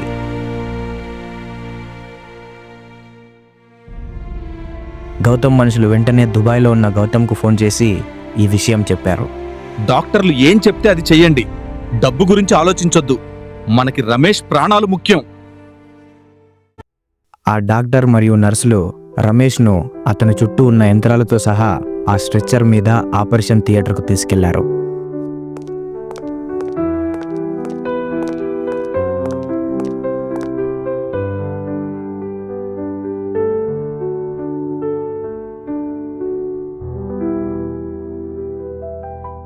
అంజలి, ఆమె అత్తామామలు మరియు గౌతమ్ మనుషులు అందరూ ఆ ఆపరేషన్ థియేటర్ బయట ఆందోళనగా ఎదురుచూస్తున్నారు. గంట, 2 గంటలు, 4 గంటలు, రాత్రి గడిచి ఉదయం అవుతోంది.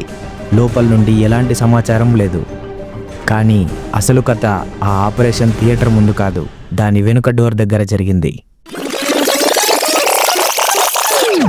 నిజానికి ఆ ఆపరేషన్ థియేటర్ వెనుక తలుపు నుండి విక్రమ్ సాగర్ రెడ్డి మనుషులతో కలిసి రమేష్ను ఒక అంబులెన్స్లోకి ఎక్కించాడు.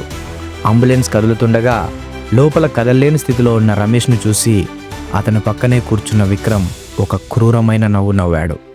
అవును, ఆ డాక్టర్లు, ఆ నర్సులు, ఆ అర్జెంట్ ఆపరేషన్ అదంతా ఒక నాటకం. అదంతా సాగర్ రెడ్డి పన్నిన ఒక పక్కా వ్యూహం. విక్రమ్ నిశ్శబ్దంగా ఉన్న రమేష్ వైపు చూశాడు. అతని మనసులో ఏళ్ల తరబడి దాచుకున్న పగ, అసూయ ఇప్పుడు బయటకొస్తున్నాయి. అతను రమేష్తో తన గతాన్ని చెప్పుకోవడం మొదలుపెట్టాడు. నిజానికి విక్రమ్ రమేష్ కంటే ముందే ఆ కంపెనీలో చేరాడు. కానీ రమేష్ తన అందంతో మరియు మాటకారితనంతో అందరినీ ఆకట్టుకున్నాడు. విక్రమ్ను ఎవరూ పట్టించుకునేవారు కాదు. అంతేకాదు, విక్రమ్ సాగర్ రెడ్డి కూతురు సంజనను ప్రాణంగా ప్రేమించాడు. కానీ ఆ సంజన ఆఫీసులో, పార్టీలలో ఎప్పుడూ రమేష్తోనే చనువుగా ఉండేది. రమేష్ తన ప్రమోషన్ను అడ్డుకున్నాడని, తన ప్రేమను దక్కకుండా చేశాడని విక్రమ్ అతనిపై ఏళ్ల తరబడి పగ పెంచుకున్నాడు. నువ్వు సంజనను కాదన్నప్పుడు సాగర్ రెడ్డి గారు కోపంతో రగిలిపోతుంటే నేను వెళ్ళాను. విక్రమ్ సాగర్ రెడ్డి దగ్గరికి వెళ్ళి, సార్, నాకు డబ్బు కావాలి, మీకు ప్రతీకారం కావాలి, నేను చేస్తాను, రమేష్ను నాశనం చేస్తానని మాటిచ్చాడు. అప్పటి నుండే విక్రమ్ నాటకం మొదలైంది. అతనే కావాలని అంజలి తండ్రి శ్రీనివాస్కు రమేష్ స్నేహితుడిలా పరిచయమయ్యాడు. అతనే రమేష్ కథను వాళ్లకు చెప్పి వాళ్ళ నమ్మకాన్ని గెలుచుకున్నాడు. అతనే అంజలి గెస్ట్ హౌస్లో ఉన్న విషయం శ్రీనివాస్కు చెప్పి ఆ కుటుంబాన్ని మానసికంగా చంపేశాడు. ఇప్పుడు అందరినీ ఆపరేషన్ థియేటర్ బయట పిచ్చి వాళ్ళలా నిలబెట్టాడు. విక్రమ్ తన గతాన్ని గుర్తు చేసుకుంటూ సాగర్ రెడ్డికి ఫోన్ చేశాడు. సార్ పని పూర్తయింది. రమేష్ మన దగ్గరే ఉన్నాడు. చెప్పినట్లే గెస్ట్ హౌస్కి తీసుకొస్తున్నాం. కానీ సాగర్ రెడ్డి అతని మాట పూర్తి కాకుండానే ఆపాడు. లేదు, గెస్ట్ హౌస్ కొద్దు. నిన్న రాత్రి ఎవరో మన గెస్ట్ హౌస్ చుట్టూ అనుమానాస్పదంగా తిరిగారు. అది గౌతమ్ పనే అయ్యుంటుంది. మీరందరూ మన రైస్ మిల్ దగ్గరకు రండి. నేను అక్కడికే వస్తున్నాను. సరే సార్.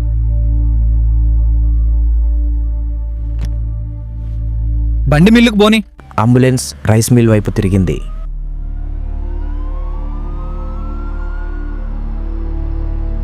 ఇదంతా నీకోసమే తల్లి.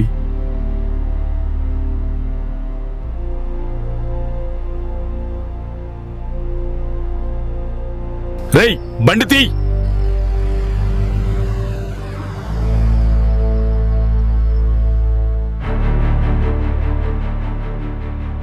అక్కడ రైస్ మిల్ హాలులో సాగర్ రెడ్డి వాళ్ళ కోసం ఎదురు చూస్తున్నాడు.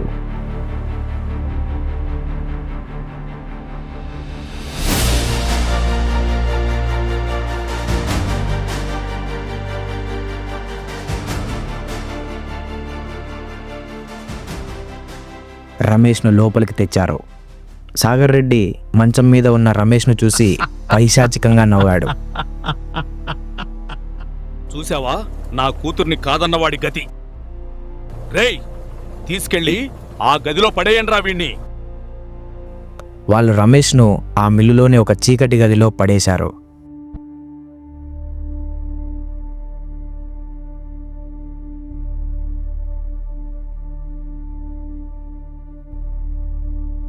ఉదయం వరకు అంజలి ఆమె అత్తామామలు ఆపరేషన్ థియేటర్ ముందు ఏడుస్తూనే ఉన్నారు. గౌతమ్ మనుషులు కంగారు పడ్డం మొదలుపెట్టారు. వాళ్ళ లీడర్ ఆ తలుపును గట్టిగా బాదాడు. లోపల నుండి ఎలాంటి సమాధానం లేదు. అంతే, గౌతమ్ మనుషులకు అనుమానం వచ్చింది. వాళ్ళు తమ పూర్తి బలంతో ఆ తలుపును బద్దలు కొట్టారు.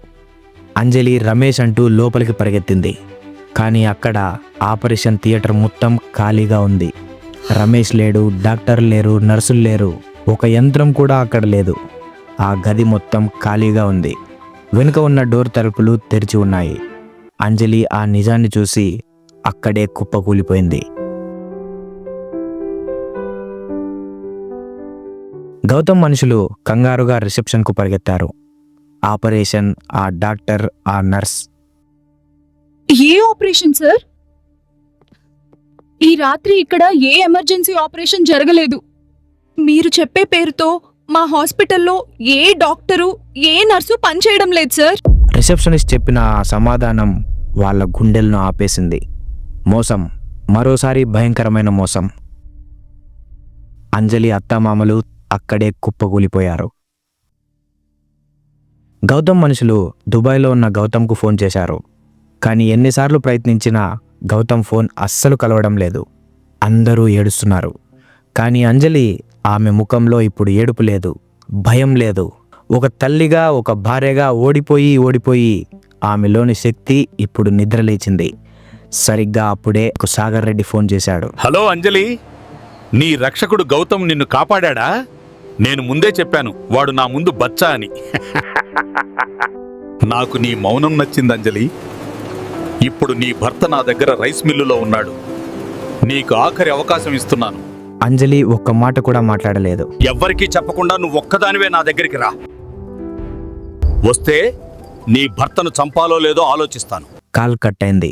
అంజలి అత్తామామలు, వద్దు తల్లి, వాడు నిన్ను చంపేస్తాడు అని ఆమె కాళ్ళ మీద పడ్డారు. అంజలి వాళ్ళను లేవనెత్తింది. ఏడవకండి. నేను నా భర్తను కాపాడుకోవాలి. నేను వెళ్ళాలి. ఆమె ఆ రాక్షసుడి గుహలోకి ఒంటరిగా అడుగు పెట్టాలని నిర్ణయించుకుంది. ఆమె హాస్పిటల్ బయటకు నడిచింది.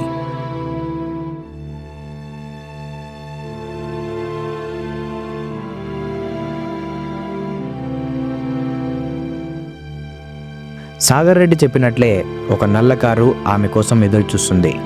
లోపల డ్రైవర్ సీట్లో కాకుండా పక్క సీట్లో విక్రమ్ ఆమెను చూసి వెటకారంగా నవ్వుతున్నాడు. ఏంటి అంజలి, చాలా ధైర్యం చేశావు. నీ రక్షకుడు గౌతమ్ రాలేదా? అంజలి ఏం మాట్లాడకుండా వెనుక సీట్లో కూర్చుంది. కారు వేగంగా కదిలింది.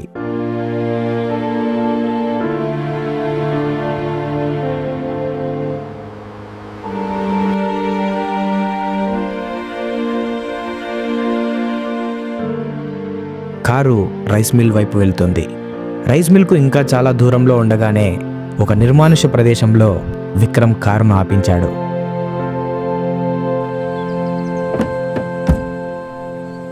విక్రమ్ కారు దిగి, రే, నాకు ఇక్కడ కొంచెం పనుంది, మీరు వెళ్ళండి, నేను వస్తాను. అంజలికి ఏం అర్థం కాలేదు. విక్రమ్ కారు దిగి నడుచుకుంటూ వెళ్ళిపోయాడు. డ్రైవర్ కారు మళ్ళీ స్టార్ట్ చేసి అంజలిని రైస్ మిల్కు తీసుకెళ్లాడు. అంజలి రైస్ మిల్లోకి అడుగుపెట్టింది.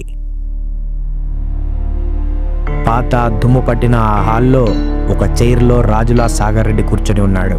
అంజలి తన జీవితంలో ఆ రాక్షసుడిని చూడ్డం ఇదే మొదటిసారి. అతను ఆమెను పైనుండి కింద వరకు ఒక పురుగును చూసినట్టు చూశాడు. అంజలి భయంతో వణుకుతూ కానీ కళ్ళల్లో ధైర్యం తెచ్చుకొని నిలబడింది. అక్కడ ఒక సుదీర్ఘమైన భయంకరమైన సంభాషణ మొదలైంది.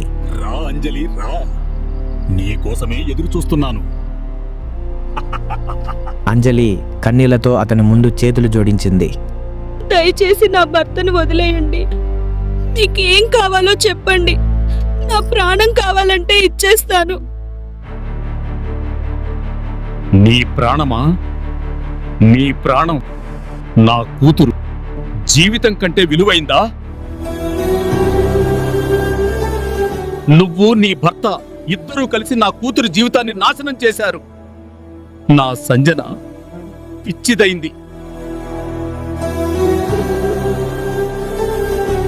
అలాంటిది నీ భర్త హాయిగా కోమాలో పడుకుంటే నేను చూస్తూ ఊరుకోవాలా? నువ్వు ఒక వేశ్యవి అంజలి. నీలాంటి దానికోసం నా కూతురిని, నా రక్తాన్ని కాదన్నాడు వాడు. దానికి శిక్ష మీ ఇద్దరూ నా కాళ్ల దగ్గర కుక్కల్లా పడి ఉండాలి. అతను అంజలిని, ఆమె గతాన్ని, ఆమె పవిత్రతను దారుణంగా అవమానించాడు. అంజలి ఆ మాటలకు కుప్పకూలిపోయి ఏడుస్తోంది. సాగర్ రెడ్డి అంజలిను అవమానిస్తూ ఆనందిస్తున్న సమయంలో సరిగ్గా అప్పుడే అతని మనుషుల్లో ఒకడికి ఫోన్ రింగ్ అయింది. వాడు భయంగా ఫోన్ లిఫ్ట్ చేశాడు. అయ్యా, మీకే ఫోన్, ఇంటి నుంచి, ఏదో అర్జెంట్ అంట. సాగర్ రెడ్డి విసుగ్గా ఫోన్ తీసుకున్నాడు. ఏంట్రా, ఏం జరిగింది? సార్, నేను సంజన మేడంకి భోజనం తీసుకుని గదికెళ్ళాను కానీ లోపల మేడం లేరు సార్.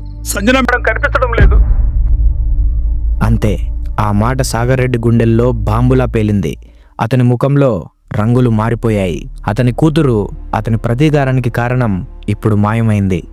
సాగర్ రెడ్డి ఆ పిచ్చి కోపంతో అతను కూతురు పోయిన కోపం ఇప్పుడు ఆ ఒక్క ఆడదాని మీదే చూపించడానికి సిద్ధమయ్యాడు.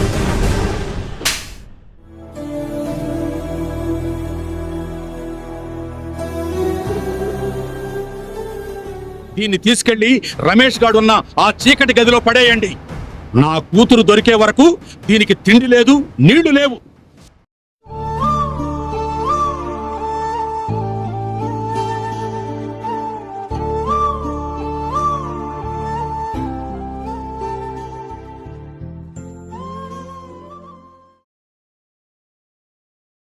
రైస్ మిల్లులోని ఆ చీకటి గది ఒక సమాధిలా నిశ్శబ్దంగా ఉంది. అక్కడ ఏడుపులు లేవు, అరుపులు లేవు, కేవలం ఒక భార్య పడుతున్న నిశ్శబ్ద వేదన తప్ప. అంజలి ఆ గది మూలన ముడుచుకొని పడుకుంది. పక్కనే మంచం మీద రమేష్ కదలిక లేకుండా శవంలా పడి ఉన్నాడు. ఆమె కష్టంగా కళ్ళు తెరిచి భర్త వైపు చూసింది. అంజలికి తన ఆకలి గుర్తుకు రావడం లేదు, కానీ భర్త పరిస్థితి చూసి తట్టుకోలేకపోతుంది.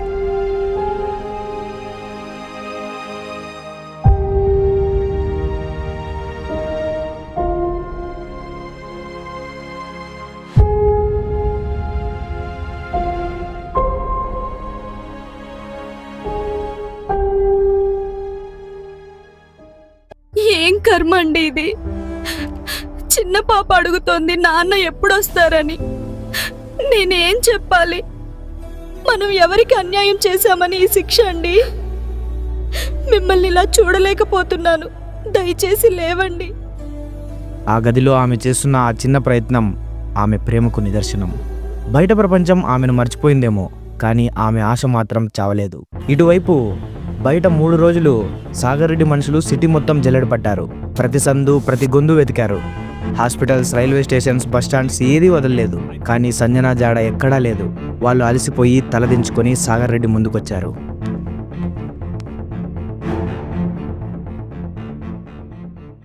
సార్, ఊరంతా వెతికాం. హాస్పిటల్స్, హోటల్స్ ఎక్కడా మేడం జాడలేదు సార్. సాగర్ రెడ్డికి పిచ్చెక్కినంత పనైంది. ఎవరైనా కిడ్నాప్ చేసుంటే ఈ పాటికి ఫోన్ వచ్చేది కదా సార్. నా బిడ్డను కిడ్నాప్ చేసే అంత ధైర్యం ఎవరికుందిరా?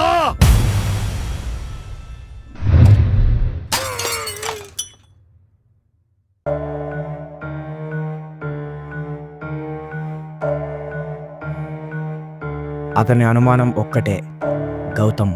తన కూతురిని గౌతమ్ కిడ్నాప్ చేసి ఉంటాడని గట్టిగా నమ్మాడు. ఆ కోపంతో అతను అంజలి ఉన్న గది వైపు వెళ్ళి తలుపు బద్దలు కొట్టాడు. నీరసంతో ప్రాణం పోయే స్థితిలో ఉన్న అంజలిని జుట్టు పట్టుకొని హాల్లోకి ఈడ్చుకొచ్చాడు.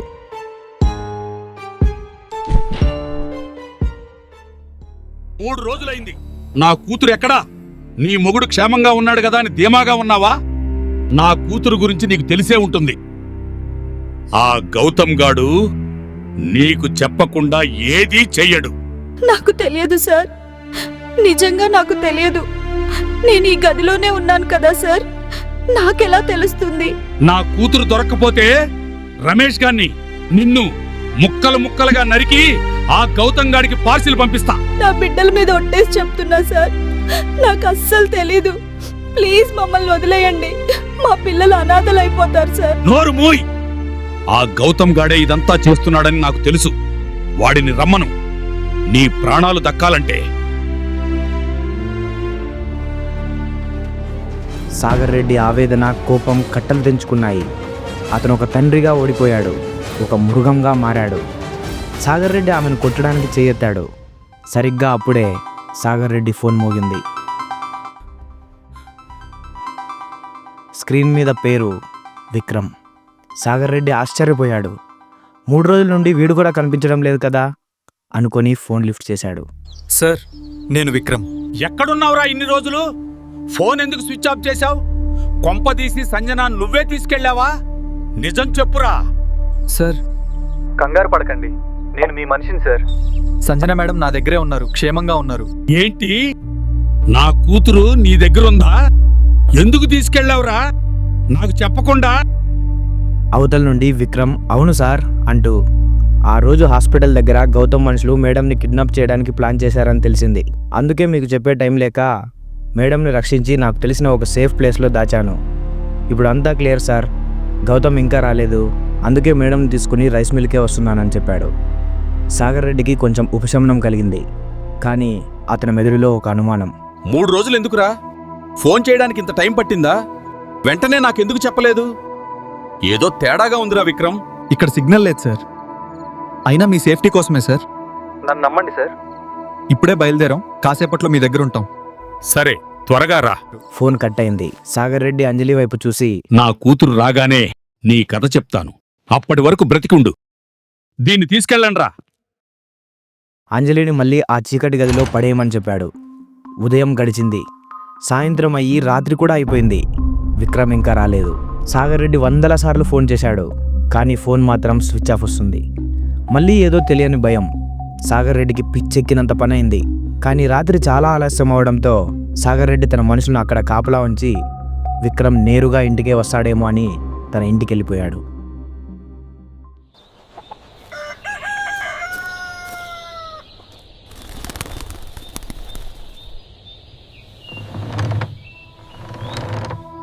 మరుసటి రోజు ఉదయం సాగర్ రెడ్డి ఇంట్లో ఒక్కసారిగా ఏడుపులు, కేకలు వినిపిస్తున్నాయి. సాగర్ రెడ్డి నిద్రలేచి సంజన వచ్చిందా అనుకుంటూ కంగారుగా బయటికి పరిగెత్తాడు. గేటు బయట జనం గుమిగూడి ఉన్నారు. అతను జనాన్ని తోసుకుంటూ ముందుకెళ్ళాడు. అక్కడ గేటు ముందు ఒక మూట ఉంది.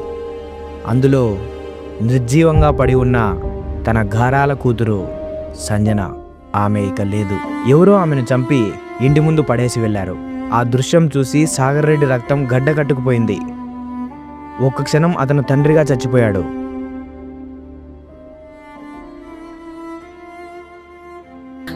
సంజన, మీ నాన్నను వదిలేసి అప్పుడే వెళ్ళిపోయావా తల్లి?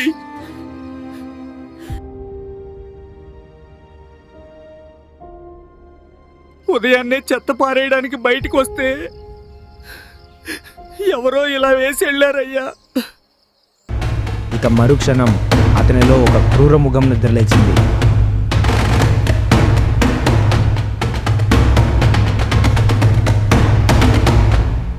నా కూతురు శవం ముందు అంజలి శవం కూడా కాలాలి. పదండ్రా రైస్ మిల్లుకే.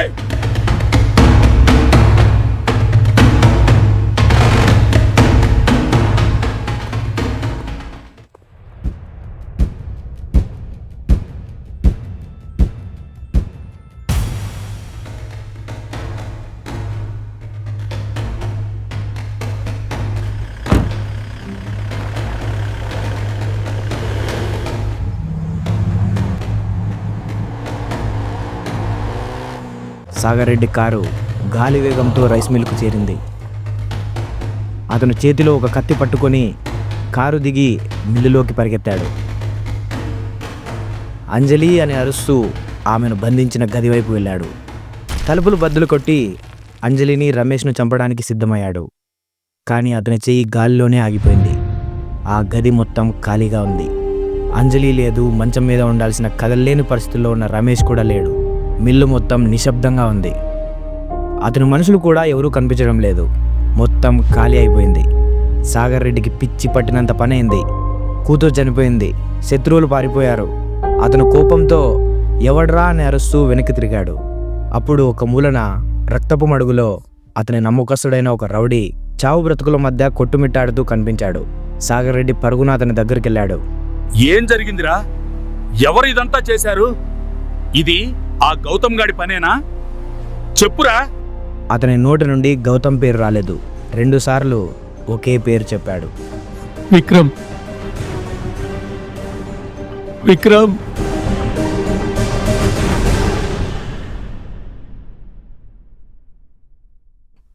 నిజానికి సాగర్ రెడ్డి మనుషులను చితకబాది అంజలి రమేష్లను ఎత్తుకెళ్ళింది మరెవరో కాదు, సాగర్ రెడ్డి ఎంతగానో నమ్మి తన పక్కనే ఉంచుకున్న విక్రమ్.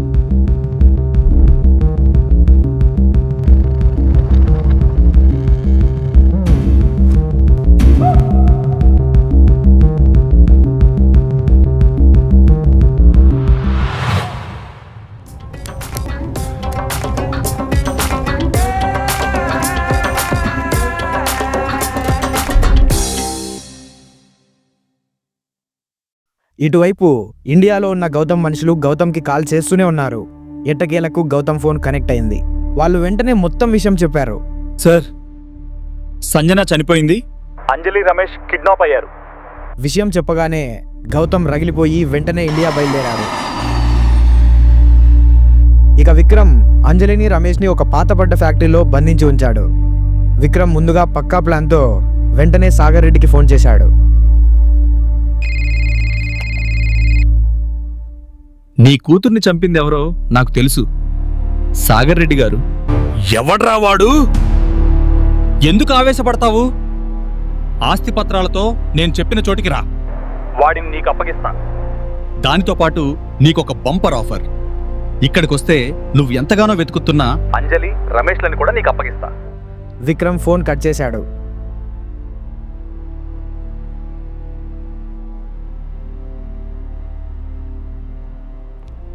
సాగర్ రెడ్డి ఆవేశంతో బయలుదేరాడు.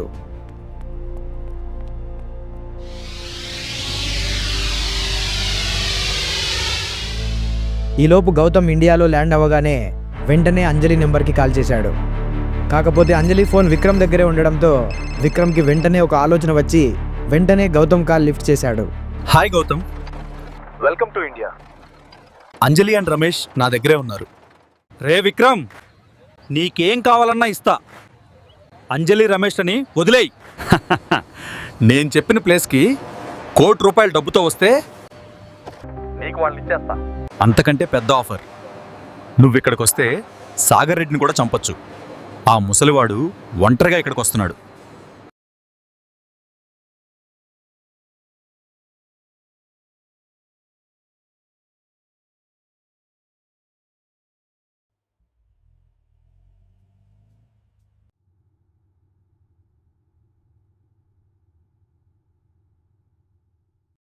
విక్రమ్ ప్లాన్ ఏంటంటే ఇద్దరిని ఒకే చోట చేర్చి ఒకరి చేత ఒకరిని చంపించి ఆస్తి కొట్టేయడం. విక్రమ్ అంజలి దగ్గరికి వచ్చాడు. విక్రమ్ ఫుల్లుగా తాగి ఉన్నాడు. అంజలి అతన్ని అసహ్యించుకుంటూ చూసింది. ఛీ, నీలాంటి నీచుణ్ణి నేను ఎప్పుడు చూడలేదు. పాపం సంజనాని ఎందుకు చంపావురా? అప్పుడు విక్రమ్ తాగిన మైకంలో ఎవరికీ తెలియని ఆ చేదు నిజాన్ని కక్కేశాడు. ఎందుకు చంపానా? అంతా ఆస్తి కోసం. నిజానికి సాగర్ రెడ్డి సంజనాను పెళ్లి చేసుకోమని అడిగినప్పుడు రమేష్ దానికి తిరస్కరించి అక్కడి నుండి వచ్చేశాడు కదా. అయితే సంజన కేవలం ఆ ఒక్క విషయం వల్లే పిచ్చిది అవ్వలేదు. ఒకరోజు సంజన ఒంటరిగా ఉన్నప్పుడు విక్రమ్ సంజన దగ్గరికి వెళ్ళాడు. రమేష్ గాడు పోతే పోయాడు. నన్ను పెళ్లి చేసుకో సంజన. నిన్ను బంగారంలా చూసుకుంటా. ఛీ, నిన్ను నేనెందుకు పెళ్లి చేసుకుంటా? నేను పెళ్ళంటూ చేసుకుంటే అది రమేష్నే. ఎంత చెప్పినా సంజన అస్సలు ఒప్పుకోకపోవడంతో ఆస్తి ఎక్కడ చేయి జారిపోతుందో అనే పిచ్చితో పక్కనే ఉన్న ఇనుపరాడుతో సంజన తల మీద బలంగా కొట్టాడు. ఆ దెబ్బకే సంజన గతం మర్చిపోయి పిచ్చిదైపోయింది. కానీ విక్రమ్ తెలివిగా దానికి రమేషే కారణమని సాగర్ రెడ్డిని నమ్మించాడు. రమేష్ ఉంటే ఎప్పటికైనా సమస్య అని సాగర్ రెడ్డిని రెచ్చగొట్టి రమేష్కు యాక్సిడెంట్ అయ్యేలా చేయించాడు. కాకపోతే అదృష్టవశాత్తు రమేష్ చావకుండా బ్రతికి బయటపడ్డాడు. మరి సంజనను కిడ్నాప్ చేసి మరి ఎందుకు చంపేశావు? అక్కడికే వస్తున్నా అంటూ విక్రమ్ మరో నిజాన్ని చెప్పాడు. సంజనాని కిడ్నాప్ చేసిన రోజు సాగర్ రెడ్డికి కాల్ చేసి సంజనాతో తిరిగి వస్తుండగా వాళ్ళకి ఎదురుగా ఒక లారీ వచ్చింది. విక్రమ్ ఆ లారీని తప్పించబోయి కారుని ఒక చెట్టుకు గుద్దాడు. ఆ దెబ్బకి సంజన తల ముందు ఉన్న డాష్బోర్డ్కి గట్టిగా తాకింది. అంతే, సంజన వెంటనే మామూలు మనిషి అయిపోయింది.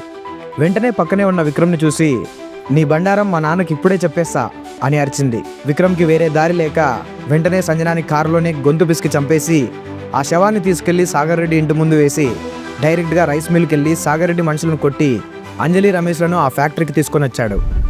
ఈ మొత్తం గతాన్ని విక్రమ్ అంజలికి చెప్తూ, ఇప్పుడు సాగర్ రెడ్డి గాడు వస్తున్నాడు, ఆస్తి నాదే అంటూ నవ్వుతూ వెనక్కి తిరిగాడు. తిరగగానే విక్రమ్కి గుండె ఆగినంత పనైంది.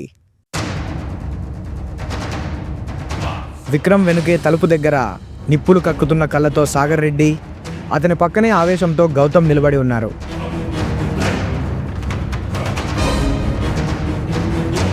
విక్రమ్ చెప్పిన మొత్తం నిజం వాళ్ళు విన్నారు.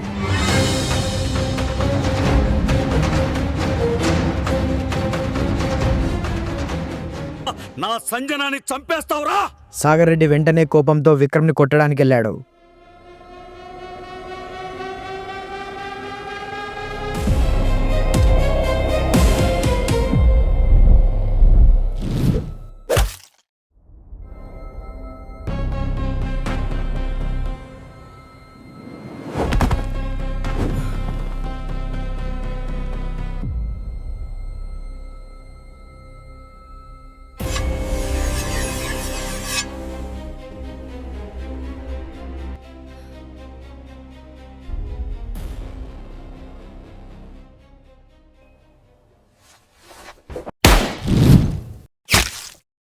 గౌతమ్ తన గన్ తీసి విక్రమ్ని కాల్చేశాడు.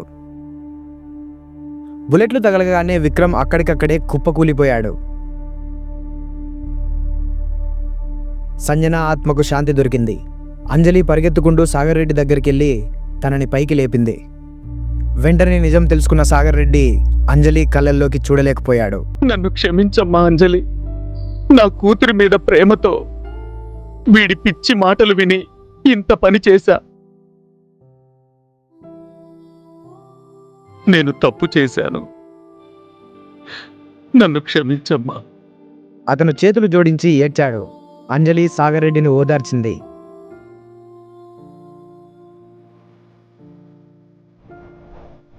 గౌతమ్ వెంటనే అందరినీ తీసుకుని హాస్పిటల్కి బయలుదేరాడు.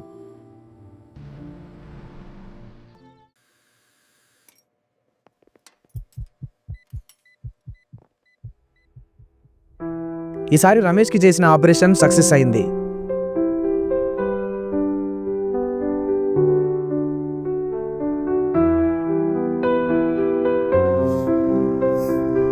కొద్ది రోజులకి రమేష్కి నయం అవడంతో అంజలి రమేష్ కలిసి సాగర్ రెడ్డి ఇంటికి వచ్చారు.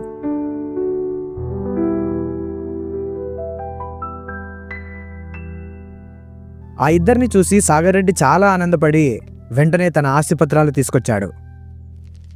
రమేష్, ఇదిగో నా ఆస్తి మొత్తం నీ పేరు మీదే రాసిస్తున్నా. నా కంపెనీని నువ్వే చూసుకో బాబు.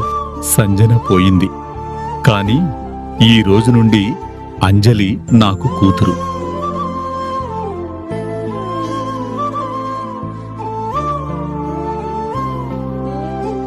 ఇక బయట వెయిట్ చేస్తున్న గౌతమ్ దుబాయ్ వెళ్ళడానికి తన గ్యాంగ్తో రెడీగా ఉన్నాడు.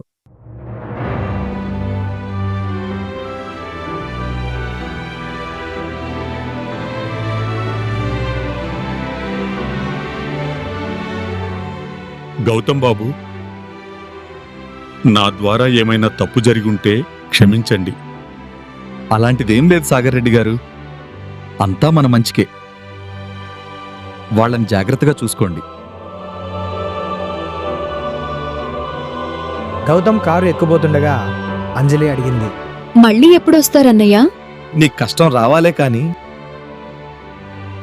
పిలవకపోయినా మీ అన్నయ్య మీ ముందుంటాడమ్మా.